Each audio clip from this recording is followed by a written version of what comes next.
Hi friends, இன்றைக்கி நம்ம வீடியோவில் என்ன பார்க்க போகிறோம் அப்படின்னா டோட்டல் குவாலிட்டி மேனேஜ்மெண்ட்டில் உள்ள இம்பார்ட்டன்ட் டாபிக்ஸ் பார்க்க போகிறோம்.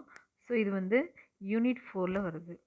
ஸோ ஆல்ரெடி நம்ம வீடியோ போட்டிருக்கோம், பார்க்காதவங்க பார்த்துக்கோங்க, புதுசாக பார்க்குறவங்க சப்ஸ்கிரைப் பண்ணிவிட்டு பாருங்கள். ஸோ குவாலிட்டி ஃபங்க்ஷன் டிப்ளாய்மெண்ட்னா so it is use to fulfil the customer expectation. So மெயினாக அந்த டூல் வந்து அதுக்கு தான் யூஸ் ஆகுது.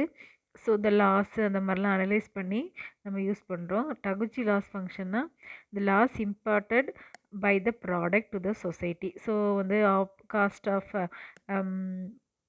ரிப்பேர், அடுத்தது புவர் டிசைன், அடுத்தது புவர் மெயின்டெனன்ஸ்னால வர்ற லாஸஸ் எல்லாமே டகுச்சி லாஸ் ஃபங்க்ஷனில் வருது. சரியா? Next total productive maintenance.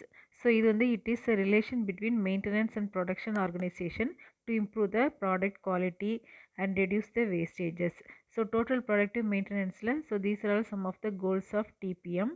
So the main aim is to achieve productivity and to enforce maintenance. So these are the pillars of TPM.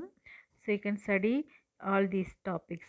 Next one is performance measures used to achieve the 7 objectives. அடுத்தது cost of குவாலிட்டின்றது ஒரு important topic. So it is equal to cost of conformance plus cost of non conformance. Cost of கன்ஃபர்மன்ஸ்னால் amount spent for prevention and appraisal cost. Cost of non-conformance na amounts spent for failures. Next one quality cost ரெண்டு கொடுத்துருக்கேன். சரியா? conformance non-conformance அது கீழே என்னெல்லாம் வருதுன்றது. So prevention appraisal, இங்கே வந்து internal failure external failure. So that's all. இந்த 3 டாப்பிக்கும் நல்லா தரவாக பார்த்துக்கோங்க. தேங்க்யூ ஃபார் வாட்சிங். If you like this video please subscribe our channel.